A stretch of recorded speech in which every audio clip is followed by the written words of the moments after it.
Title. At the party my wife leaned in to kiss me, but I pulled away and said, "Not tonight."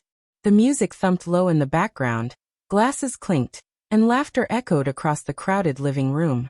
To anyone else it probably looked like a perfect evening. But to me, it was just another performance, a stage where my wife Claire loved to shine. She thrived in these moments, telling stories, drawing attention, laughing a little too loud, as though the world revolved around her. And for years, I played the quiet, supportive husband, standing in the background, smiling at all the right times, pretending everything was fine. That night, however, something in me shifted.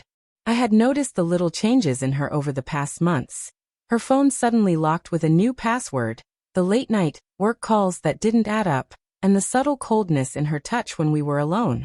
I told myself I was imagining it, that I was being paranoid. But deep down I knew. The intimacy was gone, replaced by a performance she put on for the world. So when she leaned in during the party, wine glass in hand, smile painted on her lips, and tried to kiss me in front of everyone, I pulled away.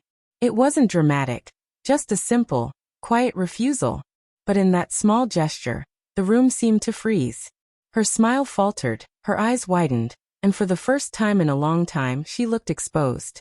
"Not tonight," I said softly, my voice calm but carrying enough weight to cut through the noise around us. She tried to laugh it off, brushing a strand of hair from her face, as though it were some playful joke. But the mask slipped for a second, and I saw it. The flicker of fear, the recognition that I was no longer willing to play my part in her charade. The rest of the evening felt like a blur. She avoided my gaze, though I could feel her anger simmering beneath the surface. Friends kept chatting, oblivious, while I stood there quietly, the decision already forming in my mind. I wasn't going to be her stage prop anymore. The audience she craved could have her, but I was done. That single refusal, those 2 words, were just the beginning of the end. When we got home that night, the silence between us was louder than the music at the party. Claire stormed into the bedroom, tossing her heels across the floor, her eyes blazing with a mix of embarrassment and rage. "What the hell was that?" she snapped, her voice sharp. "Do you have any idea how you made me look in front of everyone?" Her words cut, but they also revealed the truth. It wasn't about us. It wasn't about our marriage or the intimacy we'd lost. It was about her image, her reputation, the mask she so carefully maintained for the world. I leaned against the doorframe, watching her pace, and for the first time, I didn't feel guilt. I felt clarity. "You're worried about how you looked," I said evenly. "But you don't care about how I felt for months, maybe even years." She froze, lips parted as though she had something to say, but couldn't find the right defense. I went on, my voice steady, each word heavier than the last. "I'm tired of being the husband you parade around at parties while you keep secrets in the dark. I'm tired of pretending that everything's fine when it's not." Her face hardened, but the silence stretched too long, confirming everything I had suspected. She didn't deny it. She didn't even bother to offer an excuse. Instead, she tried to shift the blame. "You've changed," she muttered. "You don't give me the attention I need anymore. What did you expect me to do?" It was a confession without the courage to call itself one. I felt something inside me snap. Not anger, not heartbreak, but a quiet acceptance. The marriage I had fought for, the loyalty I had clung to, had already been destroyed. She just didn't think I'd ever call her out.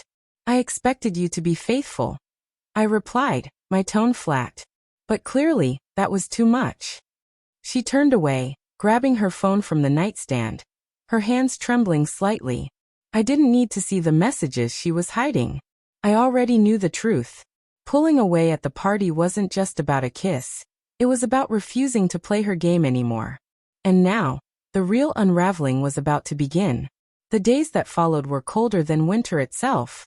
Claire tried to return to her usual routines, posting smiling selfies, attending social gatherings, pretending our life was untouched. But at home she avoided me. She knew the walls had cracked, and no filter or staged kiss could hide it anymore. I didn't shout, didn't accuse, didn't fight. Instead, I went quiet. That silence terrified her more than anger ever could. One evening, I placed divorce papers on the kitchen table. No dramatic speeches, no ultimatums. Just a simple decision. Claire stared at the papers as though they were a foreign language, her hands trembling. "You can't be serious," she whispered. "You're going to throw everything away over nothing?"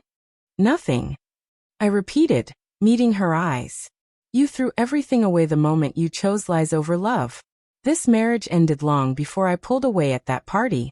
That was just the moment I stopped pretending." Her confidence shattered. She begged, cried, even tried to seduce me, as if a kiss could erase months of deceit. But I had already seen behind the mask. The woman I had once loved was gone, replaced by someone who valued appearances more than loyalty. The divorce was swift. Friends who once admired Claire's sparkle now saw the truth. The whispers spread about her late nights, her secret messages, the humiliation she tried to hide.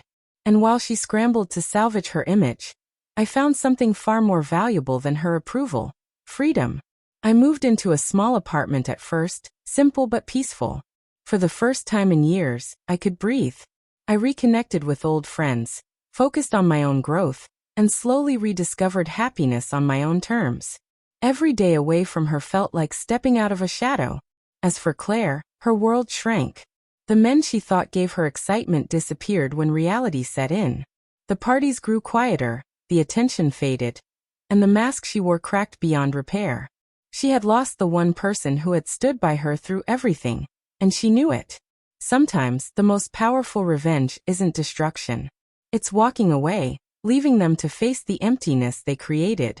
Claire leaned in for a kiss at that party, hoping for a performance. Instead, I gave her reality. And that reality was the beginning of her greatest loss.